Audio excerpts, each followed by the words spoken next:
KaraokeBooks. Northanger Abbey. Written by Jane Austen. Chapter 19. A few days passed away, and Catherine, though not allowing herself to suspect her friend, could not help watching her closely. The result of her observations was not agreeable. Isabella seemed an altered creature. When she saw her, indeed, surrounded only by their immediate friends in Edgar's Buildings or Pulteney Street, her change of manners was so trifling that, had it gone no farther, it might have passed unnoticed.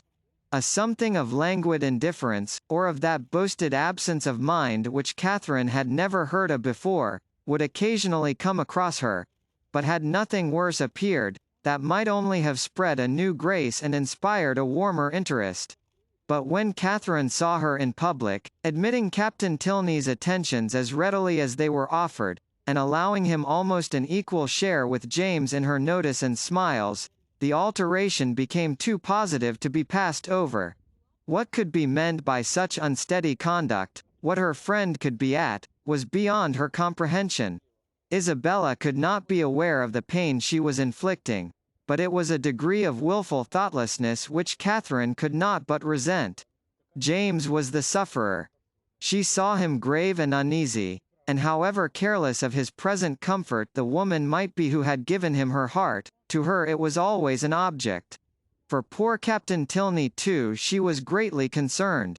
Though his looks did not please her, his name was a passport to her goodwill, and she thought with sincere compassion of his approaching disappointment. For, in spite of what she had believed herself to overhear in the pump-room, his behavior was so incompatible with a knowledge of Isabella's engagement that she could not, upon reflection, imagine him aware of it.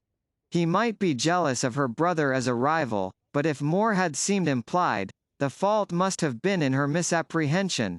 She wished, by a gentle remonstrance, to remind Isabella of her situation, and make her aware of this double unkindness, but for remonstrance, either opportunity or comprehension was always against her. If able to suggest a hint, Isabella could never understand it. In this distress, the intended departure of the Tilney family became her chief consolation. Their journey into Gloucestershire was to take place within a few days, and Captain Tilney's removal would at least restore peace to every heart but his own. But Captain Tilney had at present no intention of removing. He was not to be of the party to Northanger, he was to continue at Bath. When Catherine knew this, her resolution was directly made. She spoke to Henry Tilney on the subject, regretting his brother's evident partiality for Miss Thorpe, and entreating him to make known her prior engagement. "My brother does know it," was Henry's answer. "Does he? Then why does he stay here?" He made no reply, and was beginning to talk of something else, but she eagerly continued, "Why do not you persuade him to go away? The longer he stays, the worse it will be for him at last. Pray advise him for his own sake, and for everybody's sake, to leave Bath directly. Absence will in time make him comfortable again, but he can have no hope here, and it is only staying to be miserable." Henry smiled and said, "I am sure my brother would not wish to do that." "Then you will persuade him to go away?" "Persuasion is not at command, but pardon me, if I cannot even endeavor to persuade him. I have myself told him that Miss Thorpe is engaged. He knows what he is about, and must be his own master." "No, he does not know what he is about," cried Catherine.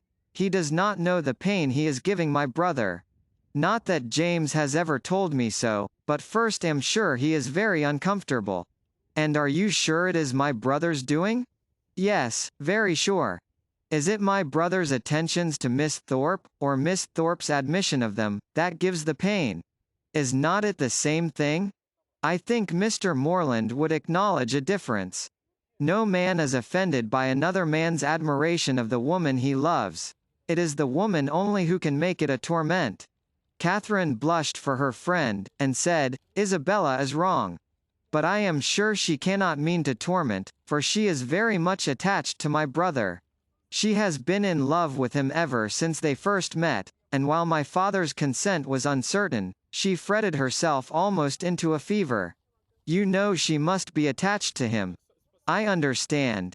She is in love with James, and flirts with Frederick. Oh. No, not flirts. A woman in love with one man cannot flirt with another.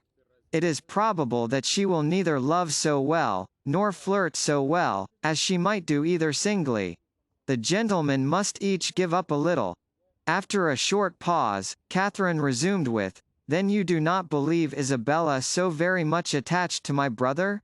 I can have no opinion on that subject. But what can your brother mean? If he knows her engagement, what can he mean by his behavior? You are a very close questioner." "Am I? I only ask what I want to be told." "But do you only ask what I can be expected to tell?" "Yes, I think so, for you must know your brother's heart." "My brother's heart, as you term it, on the present occasion, I assure you I can only guess at." "Well? Well. Nay, if it is to be guesswork, let us all guess for ourselves. To be guided by second-hand conjecture is pitiful. The premises are before you. My brother is a lively and perhaps sometimes a thoughtless young man. He has had about a week's acquaintance with your friend, and he has known her engagement almost as long as he has known her." "Well," said Catherine, after some moments' consideration, "you may be able to guess at your brother's intentions from all this, but I am sure I cannot." "But is not your father uncomfortable about it? Does not he want Captain Tilney to go away? Sure, if your father were to speak to him, he would go." "My dear Miss Morland," said Henry, in this amiable solicitude for your brother's comfort, "may you not be a little mistaken? Are you not carried a little too far? Would he thank you, either on his own account or Miss Thorpe's, for supposing that her affection, or at least her good behavior, is only to be secured by her seeing nothing of Captain Tilney? Is he safe only in solitude? Or is her heart constant to him only when unsolicited by anyone else? He cannot think this, and you may be sure that he would not have you think it. I will not say, do not be uneasy, because I know that you are so, at this moment, but be as little uneasy as you can. You have no doubt of the mutual attachment of your brother and your friend. Depend upon it, therefore, that real jealousy never can exist between them. Depend upon it that no disagreement between them can be of any duration. Their hearts are open to each other, as neither heart can be to you. They know exactly what is required and what can be borne, and you may be certain that one will never tease the other beyond what is known to be pleasant." Perceiving her still to look doubtful and grave, he added, "Though Frederick does not leave Bath with us, he will probably remain but a very short time, perhaps only a few days behind us. His leave of absence will soon expire, and he must return to his regiment. And what will then be their acquaintance? The mess room will drink Isabella Thorpe for a fortnight, and she will laugh with your brother over poor Tilney's passion for a month." Catherine would contend no longer against comfort. She had resisted its approaches during the whole length of a speech, but it now carried her captive. Henry Tilney must know best. She blamed herself for the extent of her fears, and resolved never to think so seriously on the subject again.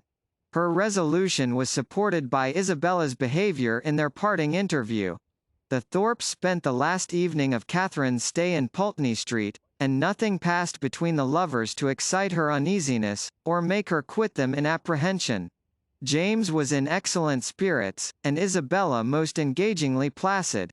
Her tenderness for her friend seemed rather the first feeling of her heart, but that at such a moment was allowable, and once she gave her lover a flat contradiction, and once she drew back her hand, but Catherine remembered Henry's instructions, and placed it all to judicious affection. The embraces, tears, and promises of the parting fair ones may be fancied. KaraokeBooks.